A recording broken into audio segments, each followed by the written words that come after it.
Global markets and fixed income on this week's edition of WealthWise. Hey, I'm Clark Holt with Elevate Wealth Advisory. Let's look at what this means for you.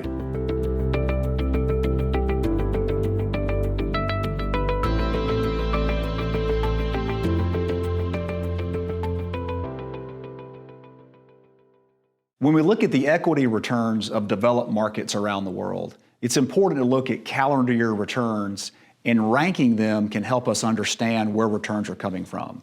We've done so in this slide from 2001 through 2020. As you can see, there's no predictable pattern in returns. In other words, it's a patchwork, if you will, of colors.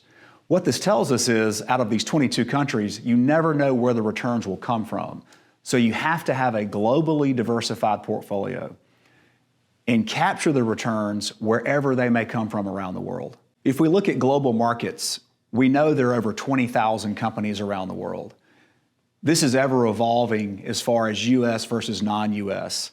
Right now, the United States represents about 3,600 stocks.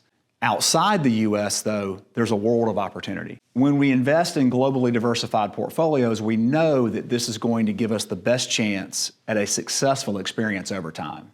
When we look at the size of the international stock market, the United States now represents 57%, with non-U.S. developed representing a little over 30%, and emerging markets representing about 12.8%.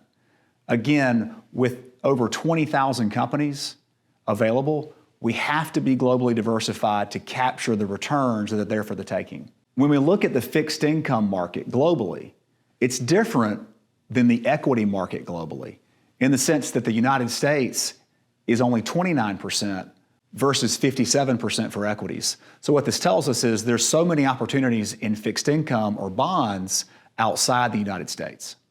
Regarding fixed income, there's an inverse relationship between the yield of a bond and the price of a bond.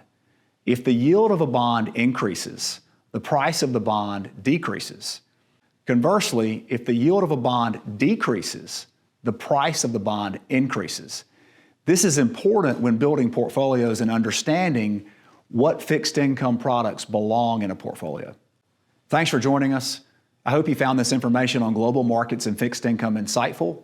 We'll see you next time on WealthWise.